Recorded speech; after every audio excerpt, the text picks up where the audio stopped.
मागच्या भागात आपण पाहिले की आदित्यसाठी आजचा दिवस खास होता. आदित्य म्हणतो, आयराजी, माझे कपडे काढून द्या, मी अंघोळ करून येतो. आज शेवटी माझ्या बहिणीच्या गुन्हेगारांना शिक्षा मिळेल. आयरा म्हणते, हो सर, तुम्ही अंघोळ करा. 1 तासानंतर सर्व कोर्टात हजर होते. पोलिसांनी टिटूलाही अटक केली होती.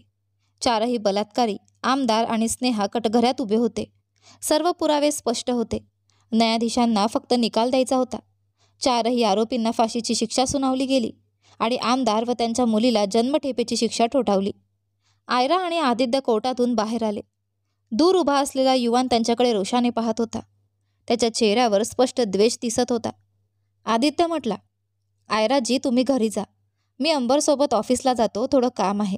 आयरा म्हणते, ठीक आहे सर. असं म्हणत ती गाडीत बसली. ड्रायव्हरने गाडी सुरू केली. आदित्यही अंबरसोबत दुसऱ्या गाडीतून ऑफिसला निघून गेला.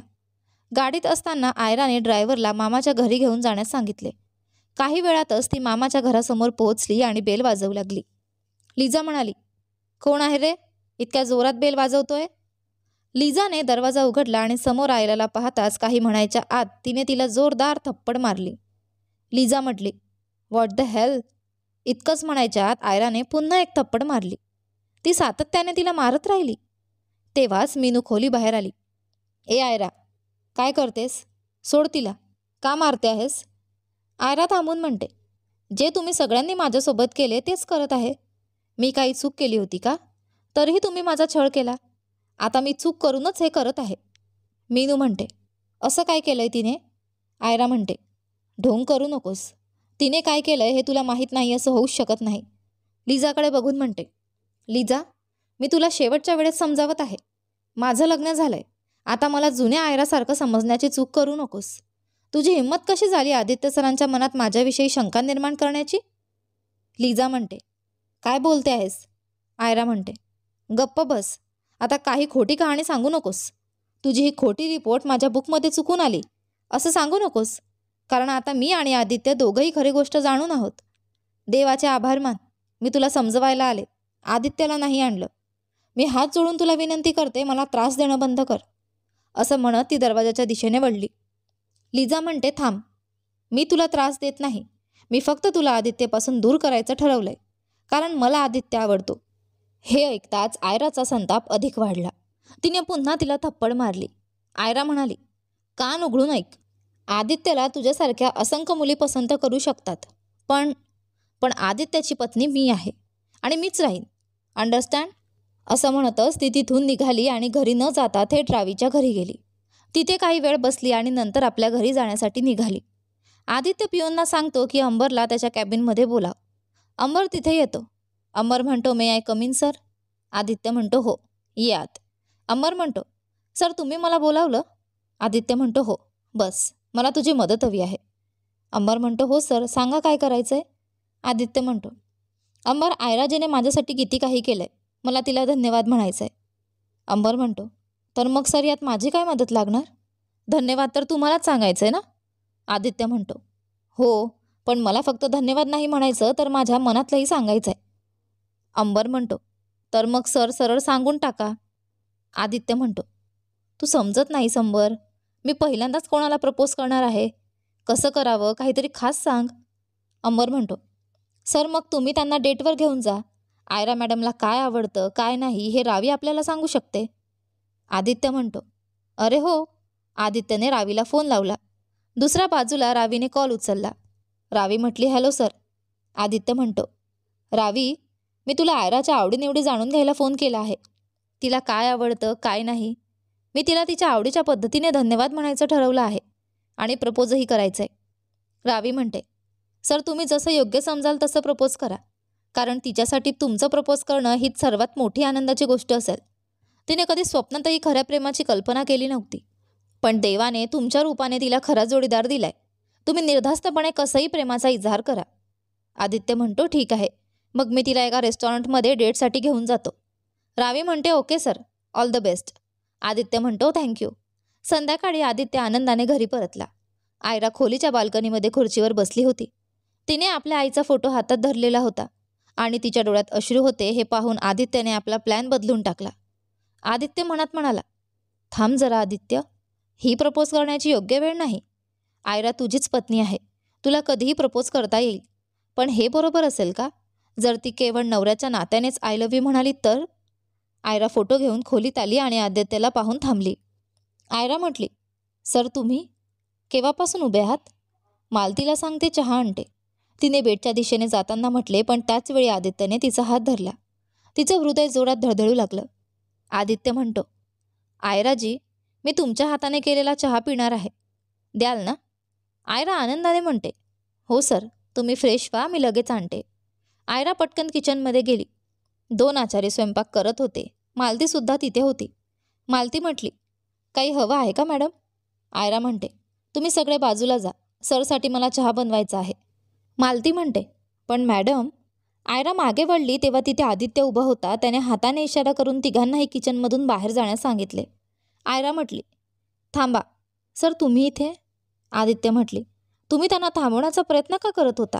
आयरा म्हटली, कारण मला सामान कुठे ठेवलं हे माहीत नाही. आदित्य म्हणतो, मालती. मालती आत आली. मॅडमला सगळं सामान दाखवा. मालतीने सगळं सामान समोर ठेवून निघून गेली. आयराने मान खाली घालून चहा बनवायला सुरुवात केली. आदित्य छातीवर हात ठेवून तिला बघत राहिला. आयराच्या नजरा लाजेने वर उठत नव्हत्या आणि तो फक्त हसत तिला पाहत राहिला. आदित्य म्हटला, काय आयराजी, आपण आयुष्यभर असंच राहणार आहोत का? मी घरी येतो, आपण दोघं जेवतो आणि झोपतो. तुम्हाला नाही वाटत का की लाईफ बोरिंग होत आहे? आयरा म्हणते, नाही तर. माझ्यासाठी तुमच्यासोबत घालवलेला प्रत्येक क्षण मला माझ्या अस्तित्वाची जाणीव करून देतो. आदित्य आनंदाने म्हणतो, खरंच? आयरा म्हणते, हो. आदित्य म्हणतो, मग चहा सोडा आणि तयार व्हा. आयरा म्हणते, का सर? आदित्य म्हणतो, आपण बाहेर डिनरला जाऊ. आयरा म्हणते, नाही नाही सर, मला जायचं नाही. मोठ्या लोकांच्या मध्ये मला उठणं बसणं जमत नाही आणि त्यामुळे तुमचाही अपमान होईल. आदित्य म्हणतो, काही होणार नाही. चला, तुम्हाला कोणाचीही काळजी करण्याची गरज नाही. बाकी मी आहे ना? आयरा म्हणते, आणि चहा? आदित्य म्हणतो, सोडून द्या. आदित्य तिचा हात धरून खोलीत घेऊन गेला. आयराने कपाटातून साडी काढली आणि बाथरूममध्ये गेली. आदित्यने black fitting pant, white shirt आणि वरून ब्लेझर घालून तयारी केली. आदित्य म्हटला, आयराजी, मी तयार आहे, तुम्हीही लवकर बाहेर या. आयरा म्हणते, सर मला थोडा वेळ लागेल. आदित्य म्हणतो, नो प्रॉब्लेम, तुम्ही आरामात तयार व्हा, मी हॉलमध्ये तुमची वाट पाहतो. आयरा म्हणते, हो सर. आदित्य हॉलमधील सोफ्यावर बसला. काही वेळाने आयरा रेड साडी घालून त्याच्यासमोर उभी राहिली. त्यावेळी आदित्य मोबाईलवर बोलत होता, पण तिला पाहून त्याचा संवाद थांबला. मोकळे केस, फ्री पदराची साडी, सुटसुटीत कंबर, डोळ्यात काजळ, कपाळावर हलकीशी छोटी टिकली, कमीत कमी मेकअप, डोक्यापासून पायापर्यंत ती कुठल्याही अप्सरेसारखी भासत होती. आयरा म्हणते, सर निघूया? आदित्य स्वप्नातून बाहेर येत म्हणतो, हो चला, खूप सुंदर दिसत आहात. आयरा लाजत म्हणते, थँक्यू. आदित्य म्हणतो, फक्त थँक्यू? मी कसा दिसतोय? आयरा म्हणते, हे काय घातलंय? आदित्य म्हणतो, का? काय प्रॉब्लेम आहे? आयरा म्हणते, तुम्हाला लाज वाटत नाही का? आदित्य स्वतःच्या कपड्यांकडे पाहत, असं का म्हणताय? आयरा म्हणते, तुम्ही खूप हँडसम दिसत आहात. सगळ्या मुली तुम्हाला बघतील आणि ते मला अजिबात आवडणार नाही. हे ऐकून आदित्य आतून बाहेरून आनंदून गेला. आदित्य म्हणतो, आयराजी, तुम्ही ना खूप नॉटी आहात. असंच राहा, मला खूप आवडतं. चला निघूया. दोघं दरवाजाकडे गेले. पण जसाच दरवाजा उघडला, समोर एक टॅक्सी थांबली. टॅक्सीतून एक 50 वर्षांची महिला उतरली. तिने साडी घातली होती, पण ती स्टायलिश आणि मॉडर्न दिसत होती. तिच्यासोबत तिचे पती आणि एका बाजूला एक तरुण मुलगी उभी होती. तिने ब्लॅक वन पीस ड्रेस घातला होता आणि ती खूप सुंदर दिसत होती. आयरा त्यांना पाहून आश्चर्यचकित झाली, पण आदित्यच्या चेहऱ्यावर मात्र स्मित हास्य उमटले. कल्याणी भावे आणि त्यांचे पती अंगद भावे आपल्या मित्राच्या मुली टीशा वर्मासोबत आले होते. आदित्य ताबडतोब त्यांच्याजवळ गेला आणि हसतच त्यांच्या पायांना स्पर्श केला. आदित्य म्हणतो, आत्या नमस्ते. मग त्याने मामांच्या पायाला स्पर्श केला. मामाजी नमस्ते. कल्याणी म्हणते, खुश रहा बेटा. आदित्य म्हणतो, आयराजी हे. तो पुढे काही बोलतो त्याआधीच आयराने पदर डोक्यावर घेतला आणि दोघांचेही पाय धरले. कल्याणी म्हणते, खुश रहा. आयरा पुन्हा आदित्यच्या शेजारी जाऊन उभी राहिली. आदित्य म्हटला, आत्या, ही तुमची सून आयरा. कल्याणी म्हणते, ही तर तीच मुलगी आहे जिला 3-4 दिवसांपूर्वी मीडियामध्ये पाहिलं होतं. तू लग्न केलं आणि मला एकदाही कॉल करून सांगितलं नाहीस. आदित्य म्हणतो, सॉरी आत्या, मी आयराजींना स्वतः दिल्लीत आणून तुम्हाला भेटवायचं ठरवलं होतं. कल्याणी म्हटली, चालेल, काही हरकत नाही. तुझी बायको खूप सुंदर आहे. माझं स्वप्नच पूर्ण झालं. मी तुझं घर बसलेलं बघायचं स्वप्न पाहिलं होतं, पण मी तुझ्यावर थोडीशी नाराज आहे. असो, हिला भेट. ही टिशा वर्मा आहे. आदित्य म्हणतो, हॅलो टिशा. टिशा म्हणते, हॅलो. आयरा म्हणते, हॅलो टिशा, तुमच्याशी भेटून आनंद झाला. टिशा म्हणते, सेम हिअर. आदित्य म्हणतो, आत्या आणि मामाजी, तुम्ही अचानक बिन सांगता आलात? सर्व काही ठीक आहे ना? आयरा म्हणते, सर, आत्या आणि मामाजी प्रवास करून आले आहेत आणि तुम्ही बाहेर उभं करून प्रश्न विचारतायत. त्यांना आत तरी येऊ द्या. आत्या म्हणते, हो बघ ना किती नालायक झालाय हा. आदित्य म्हणतो, सॉरी. ड्रायव्हर, सामान आत घेऊन या. तुम्ही सगळे आत चला. सर्वजण घरात गेले. आदित्यचा ड्रायव्हर त्यांच्या बॅगा घेऊन आत आला. आदित्य म्हणतो, बॅग्स इथे ठेव आणि तू निघू शकतोस. आत्या, मामाजी, तुम्ही अजूनही सांगितलं नाही. सर्व काही ठीक आहे ना? आत्या म्हणते, हो बेटा, सर्व काही ठीक आहे. काल रात्री आम्ही टीव्हीवर पाहिलं आणि आनंद गगनात मावेना. आम्ही खूप आनंदी आहोत. शेवटी तू हार मानली नाहीस आणि तुझ्या बहिणीसाठी न्याय मिळवून दिलास. आदित्य म्हणतो, नाही मामाजी, मी काहीच केलं नाही. हे सर्व आयराजींनी केलं. त्यांचे जितके आभार मानले तरीही कमीच आहेत. आयरा म्हणते, सर प्लीज, इतकी प्रशंसा करू नका. मी काहीच केलं नाही. हे सर्व देवाने केलं. नाहीतर माझ्यात कधी एवढी हिंमत आली असती हे मला स्वतःलाही माहीत नव्हतं. कल्याणी म्हटली, आदित्य, मला तुझी बायको खूप आवडली. पण तुम्ही दोघं रेडी होऊन कुठे जात होतात का? आदित्य म्हणतो, कुठे नाही, फक्त असंच. तुम्ही दोघं फ्रेश व्हा, थोडा आराम करा. तोपर्यंत डिनर तयार होईल. मी मालतीला सांगतो की मिस टिशाला तिची रूम दाखवून द्यावी.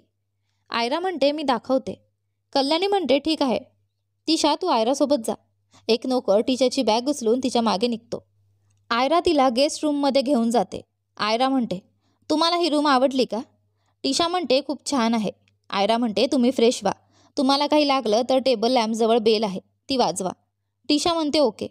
पण आयरा, एक प्रश्न विचारू का? आयरा म्हणते, हो विचारा ना. टिशा म्हणते, तुझं आणि आदित्यचं लग्न कसं झालं? आयरा म्हणते, इतकी घाई का?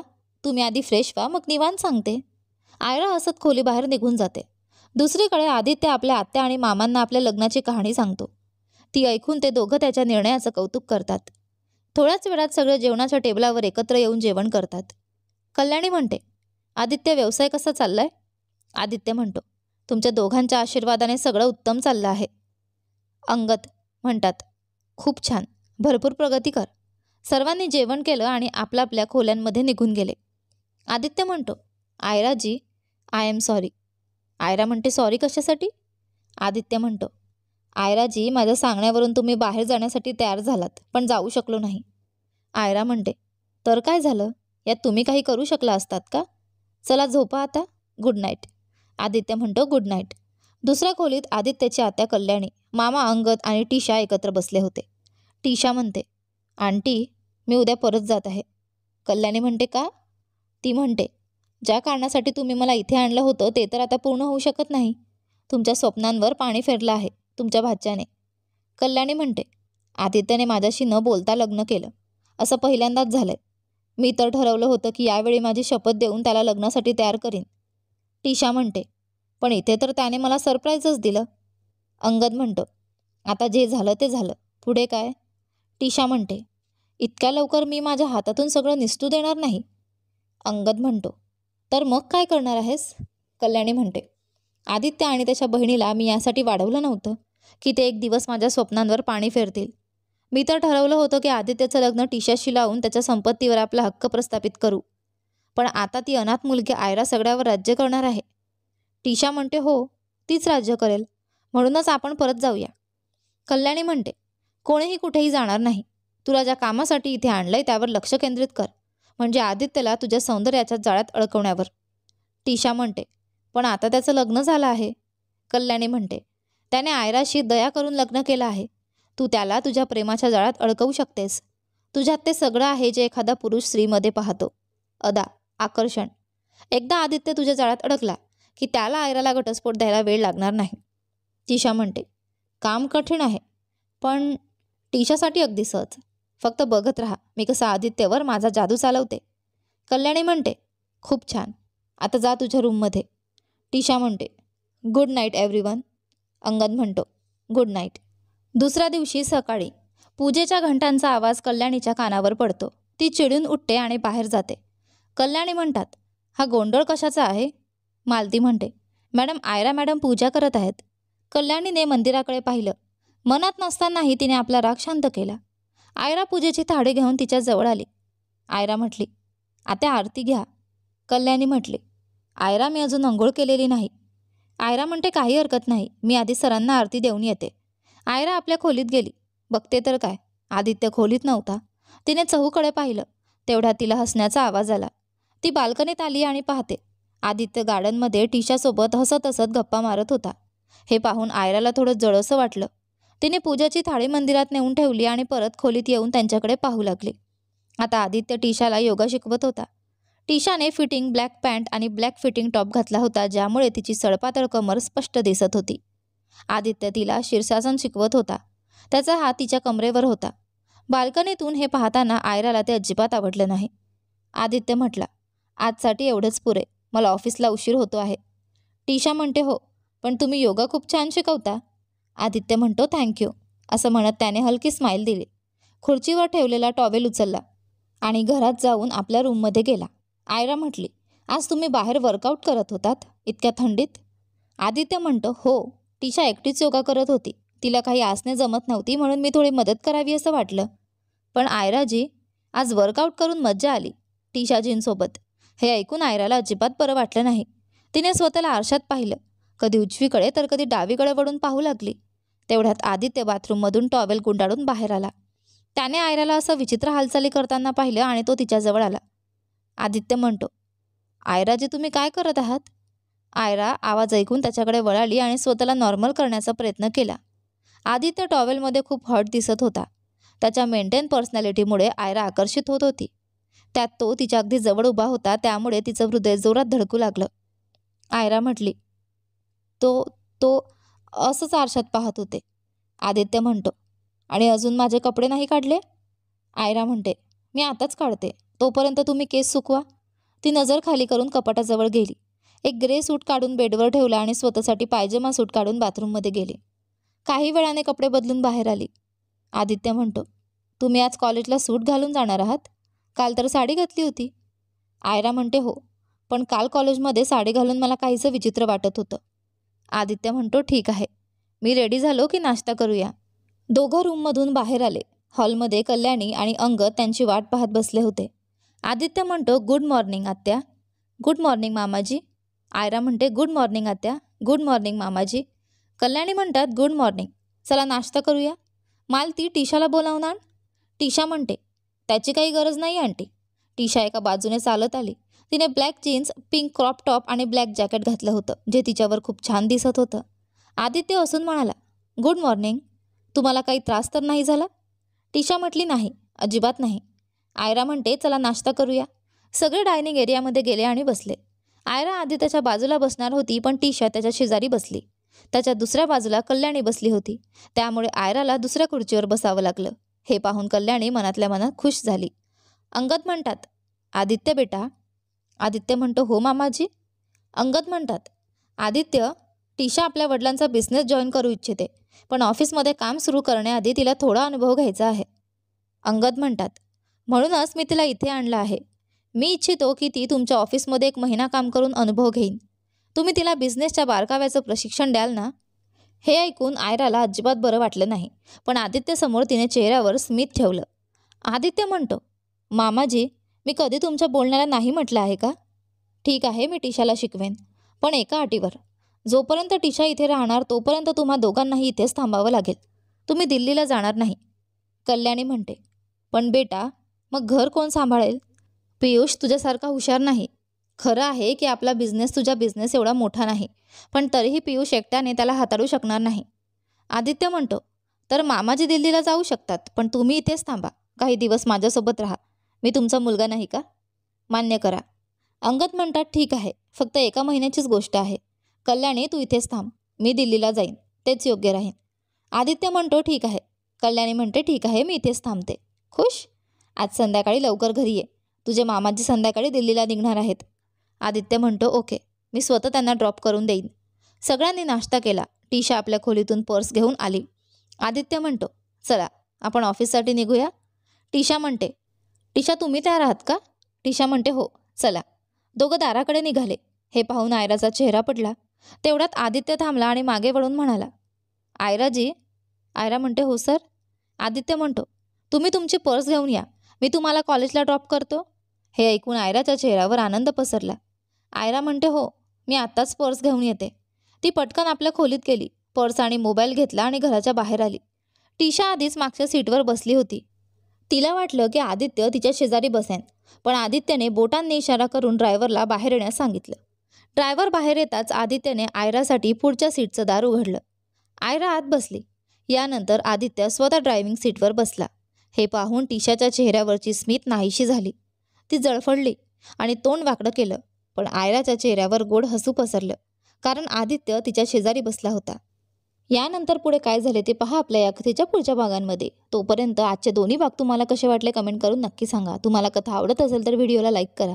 तुम्ही चॅनलवर नवीन असाल तर सबस्क्राईब करा. आणि हो, नोटिफिकेशन बेल नक्की दाबा, जेणेकरून येणाऱ्या पुढील व्हिडिओची अपडेट तुम्हाला सर्वात आधी कळेल. धन्यवाद.